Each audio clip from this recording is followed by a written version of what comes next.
Hello friends, welcome back to our YouTube channel Gyan Matika. Friends, हम लोगों ने मॉडल्स पढ़ रहे थे हम लोग, और इसके 2 लेक्चर्स कंप्लीट हो चुके हैं। अगर नहीं देखा आपने तो पूरी लेक्चर सीरीज करके आप सर्च कर सकते हैं। लेक्चर 1 से शुरू हो रहा है, वहां पे टेंसेस कवर किया हुआ है और उसके बाद मॉडल्स कवर किया हुआ है, तो आप वो भी देख सकते हैं। फिर जाकर के चलते हैं पुराने पे। ऑक्सिलरी वर्ब पूरा एक्सप्लेन किया हुआ है। मॉडल ऑक्सिलरी क्या है और ऑक्सिलरी वर्ब क्या होते हैं? Is, am, are, was, were, had, have, has, etcetera. इनसे जनरली हमें पता चलता है कौन से टेंस की बात हो रही है, जैसे कि पास्ट की प्रेजेंट की फ्यूचर की, इनकी देखा जाता है। फिर जाकर के कई बार ऑक्सिलरी वर्ब्स को ही मेन वर्ब की तरह यूज किया जाता है, जैसे आई एम हैप्पी, मैं खुश हूं। तो देखिए यहाँ पर ये कोई वर्ब तो है नहीं, ये कोई काम तो है नहीं, पर होना है। आप खुश हैं, तो है भी तो एक तरीके का वर्ब है। होना, होना भी एक वर्ब होता है, तो इस चीज को ध्यान से देख लीजिएगा। तो ये ऑक्सिलरी वर्ब हो जाता है। ठीक। फिर उसके बाद हम बात करते हैं मॉडल ऑक्सिलरीज की। अब मॉडल ऑक्सिलरीज का क्या हिसाब होता है? मॉडल ऑक्सिलरीज मतलब इसमें हमारे मूड्स के बारे में डिस्कस किया जाता है कि हमारा मूड कैसा है। तो आपने पीछे पढ़ रखा है, देखा होगा कि मूड कभी कभी खराब हो सकता है, अच्छा हो सकता है, कुछ भी हो सकता है, तो डिपेंड करता है सिचुएशन पे। तो मॉडल ऑक्सिलरीज उसी चीज को डिनोट करने में हेल्प करते हैं। डिनोट करना मतलब बताने में। ठीक। अब जैसे कि कई बार आप गुस्से में होते हैं, कई बार प्यार से बोलते हैं, कई बार विश करते हैं, कई बार कुछ भी रिक्वेस्ट करते हैं, परमिशन मांगते हैं, तो ऐसे करके बहुत सारे ऑप्शंस होते हैं। तो ये मूड कैसे कैसे हैं? जैसे परमिशन, एबिलिटी, पॉसिबिलिटी, सजेशन या एडवाइस, प्रॉमिस करना, इंटेंशंस। ठीक। ऐसे request, necessity, compulsion, prohibition, wish, prayer, duty, obligation. तो कई सारे फॉर्म्स हैं, ये चीज आप देख लीजिएगा, क्योंकि ये बहुत काम के हैं। सारे के सारे मॉडल ऑक्सिलरीज स्टेटमेंट्स में यूज होते हैं। आगे जब हम लोग आगे के भी लेक्चर्स कवर करेंगे, तो उन लेक्चर्स में भी इन चीजों को डिस्कस किया जाएगा। अब फ्यूचर इन द पास्ट, देखिए इसमें क्या है कि फ्यूचर की बात करी जा रही है पास्ट में, तो उस टाइम भी हम लोग यूज करते हैं। तो जैसे कि वुड अभी हम पढ़ रहे हैं, तो वुड के साथ क्या होता है कि ये विल का ही पास्ट रूप है। ठीक। विल से ही बनता है वुड, लेकिन इसके मीनिंग अलग अलग हो सकते हैं अलग अलग जगह पे। तो ये मॉडल्स वही हमें बताते हैं। मॉडल ऑक्सिलरीज जो है, मॉडल्स जो भी आप बोलना चाहें वो बोल सकते हैं, तो ये वहां पे यूज होता है। तो ये क्या है? ये डायरेक्ट इनडायरेक्ट है, नरेशन का फॉर्म है। ये कई बार मैं बता चुका हूँ पुराने लेक्चर्स में भी, नरेशन डायरेक्ट इनडायरेक्ट नहीं बोलते हैं। ठीक। तो ये चीज आप सर्च कर लीजिएगा। फिर पॉसिबिलिटी के लिए यूज किया जाता है, she would be his wife. तो हम लोग संभावना जताते हैं ना कि वो शायद उसकी वाइफ हो सकती है, she would be his wife. लेकिन यहाँ पे क्या है? संभावना है। ठीक। कई बार हम श्योर भी होते हैं, ठीक, थोड़ा सा ज्यादा श्योर है, ज्यादा मतलब अभी भी पूरी तरीके से नहीं है, लेकिन थोड़ा सा ज्यादा श्योर है, तो हम बोलेंगे she must be his wife, वो उसकी वाइफ हो सकती है। तो इस चीज का ध्यान रखिएगा। इसी तरीके से पिछले स्टेटमेंट को भी हम देख लेते हैं। पिछले, she told me that she would help me crack the examination. तो देखिए उसने मुझसे कहा था, तो ये फ्यूचर की बात है कि वो मेरी मदद करेगी फ्यूचर में। ठीक। तो इसीलिए देखिए यहां पर हम लोगों ने यूज किया हुआ है, शी टोल्ड मी दैट, उसने मुझसे कहा था। यहाँ पे पास्ट की बात है, तो ये वाला पास्ट है कि she would help me crack the exam, तो वो फ्यूचर में मुझे हेल्प करेगी एग्जाम निकालने में। ठीक। तो ये देखिए यहाँ पर आपका ये आ गया। ठीक। अब फिर विश की बात करते हैं। कई बार आप विश भी करते हैं कि कोई अच्छा हो, या फिर मेरी ये इच्छा है कि काश ये कर पाता मैं। तो I would like to play for the team, मैं टीम के लिए खेलना चाहता हूं, ये भी। ठीक। फिर पोलाइट रिक्वेस्ट, पोलाइट रिक्वेस्ट जब आप किसी से बहुत मतलब फॉर्मली भी होता है और इनफॉर्मली भी होता है। आप किसी से कोई गुजारिश कर रहे हैं, ठीक, कहते हैं कि प्लीज ये काम मेरे लिए कर दो, तो उस चीज में यूज किया जाता है इसको।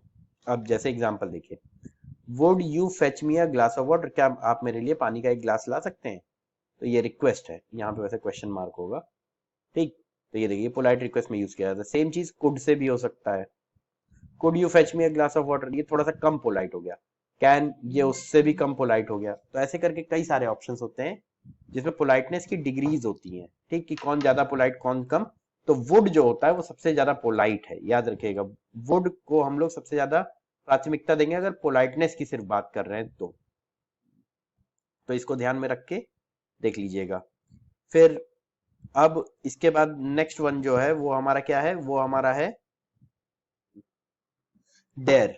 ठीक, डेयर में क्या है, डेयर चैलेंज के लिए, जैसे कि हम लोग कहते हैं ना कि डेयरिंग आदमी है, बहुत डेयरिंग है, ये कर सकता है वो कर सकता है, तो फिर चैलेंज में तो चैलेंज किया जाता है। तो he does not dare to fight me, वो मुझसे लड़ने की हिम्मत नहीं कर सकता, तो डेयर मतलब हिम्मत यहाँ पर। ठीक, हिम्मत। अब हिंदी में थोड़ा सा हाथ मेरा तंग है, तो यहाँ पे हिम्मत समझ लीजिएगा। ठीक, फिर उसके बाद ऑर्डिनरी वर्ब की तरह भी यूज किया जाता है कि मतलब यहाँ पे भी हिम्मत वाली ही मीनिंग निकला, I dare to go outside during pandemic. मैं मतलब मेरे अंदर हिम्मत है कि मैं इस पैंडेमिक में भी बाहर जा सकता हूँ। ऑल्दो ये गलत बात है, करिएगा मत। अगर आप आइसोलेशन में हैं, अगर आप बीमार हैं तो मत जाइए जब तक एकदम जरूरी काम ना हो। जैसे कि कोई आपको सामान खरीदना है जो घर के लिए बहुत जरूरी है, मेडिसिन लेनी है या ग्रोसरी का आइटम्स लेने। ग्रोसरी, ग्रोसरी का मीनिंग क्या होता है, किराने का सामान, किराना का सामान। ठीक, फिर ऑक्सिलरी वर्ब की तरह यूज किया जाता है, dare not to go outside during the pandemic. इसी का जस्ट ये उल्टा, देखिए ये चीज एकदम सही है, बाहर मत निकलिए जब तक बिल्कुल जरूरी ना हो जाए।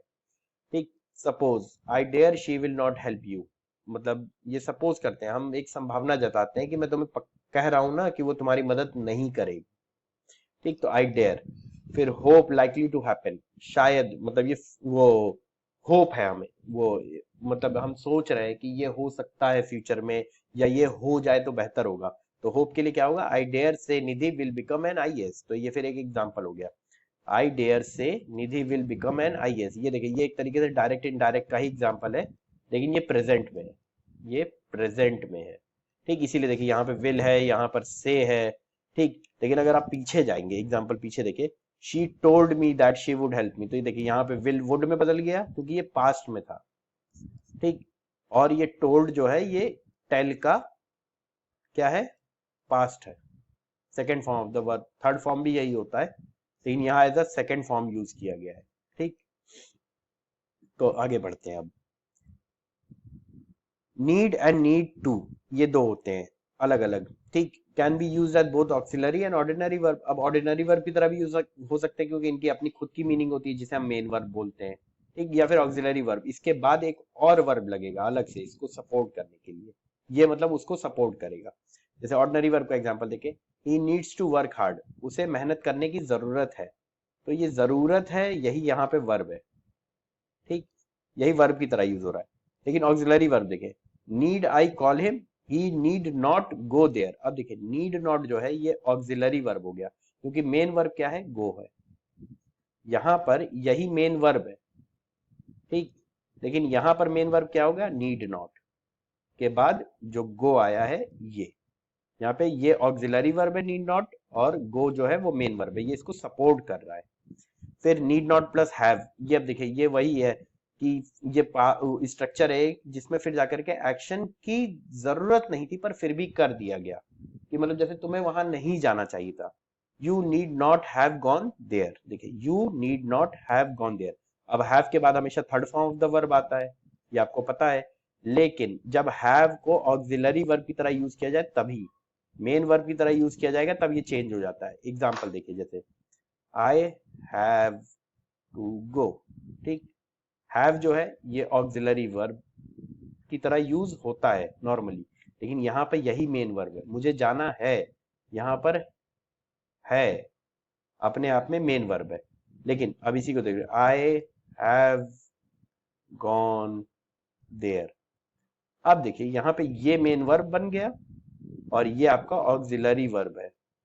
ठीक, यहाँ पे ये सॉरी मेन वर्ब है, इसको एम है ये। ठीक, तो एक मिनट इसको क्लियर कर देता हूं फिर।